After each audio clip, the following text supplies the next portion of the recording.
6 years old, my parents decided to take us to the pyramids. Not the Egyptian pyramids, but the pyramids. It's a family vacation spot just outside of Tashkent in a mountain area where you usually go for a vacation in the summer. And this resort used to have little concerts for guests and for their entertainment. So they would have some kind of games with the children, with the parents. And one of the nights, we actually decided, let's go and check this out. And we decided to participate in one of the games. And I remember they're sitting down, and the host said, okay, do we have any children who will go to school this year? And my mom, of course, being my mom, she just screamed, yes, yes, we have right here my daughter. She's 6 years old. She didn't go to school. And she just pushed me toward the stage. And I went there confused, but I was like, okay, I'm going to participate. And we played this game with children. And at the end of the game, the host looked at me and said, hey, you can come to this table and you can choose any of the things from the table as a prize, you know?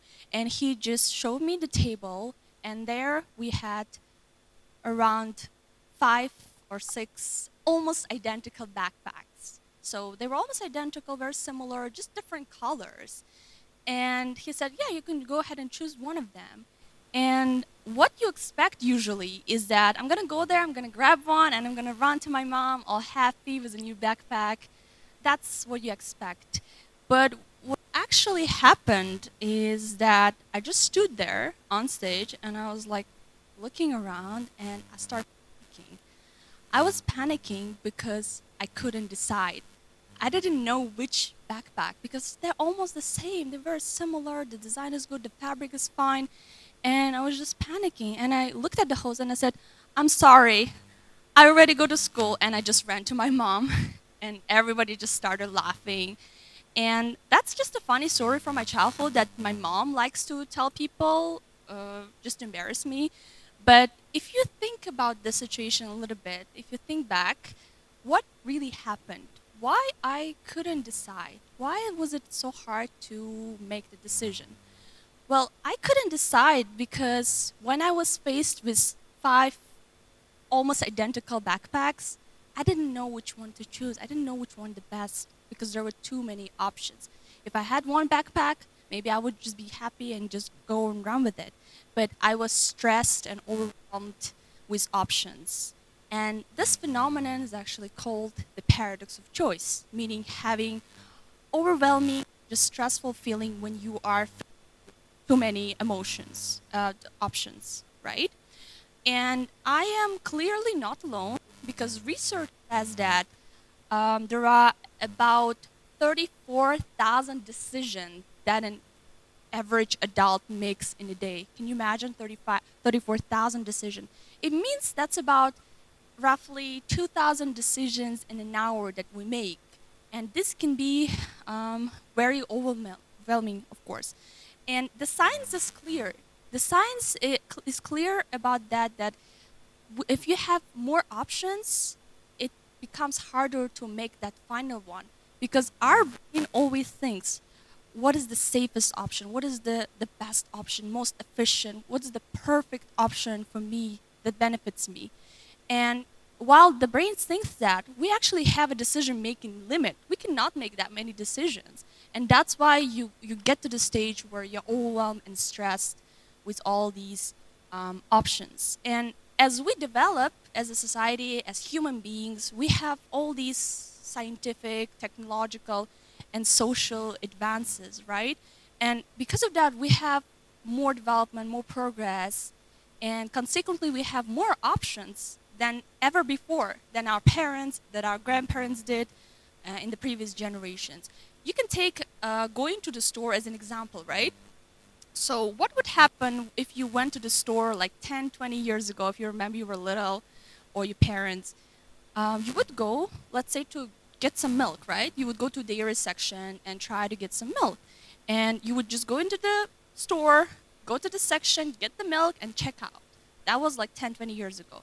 But with the current development, now if you think about the stores we have now, you go there and there's just like a wall of milk, yogurts, everything from different brands, organic, non-organic, Milk could be 1%, 2%, 3%, lactose free. It just becomes more and more crazier and more options for different people. And now your brain goes into this overthinking mode and it says, okay, should I get 1% milk? 2%? Maybe I'm lactose intolerant? Maybe it's healthy for me? So you have all these things going on in your head and you just stand there at the store and you think about it, wasting your time. That's exactly what paradox of choice is. And this phenomenon is very deeply rooted in our everyday lives, right? Take a look at the companies and businesses right now. Take a look at marketing. Studies show that if a brand has, let's say, 10 different products, right, a variety, we think, oh, the more the better. They put different 10 products on the shelf. They actually sell less products than a company that will put 3 top products to the shelf, right? Why? Because when you go and see 10 different things, you're like, okay, I don't know which one to choose. Okay, maybe I will check. Maybe I'll ask my mom. Maybe I'll call her.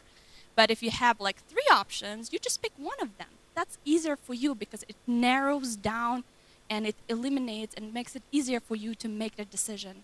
It gives you this freedom to decide, right? So now here's the question.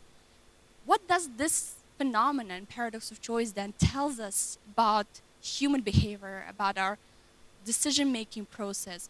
Are we inherently bad at making decisions?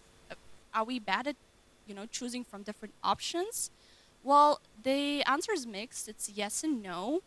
As human beings, we can be bad at making decisions because it's hard for us to assess risks and reward, right? Again, thinking about the example with the store, you look at the product and you start thinking, okay, do I need this today? What about tomorrow? What if this goes bad in 2 days and then I will just lose my money? So you go into that mode. So that's the overthinking part, doing the work for you. And that's hard. Let's think about the solutions then. So how can we make decisions better? How can we make correct choice or the perfect choice, as we can call that? So one of the ways you can do that is looking at making a list of pros and cons, right? If you, for example, trying to pick your major, right? I see a lot of young people here in the crowd. If you're trying to think where to go for your major, you want to choose HR, you want to choose medicine, anything, different professions. There's so many options, right?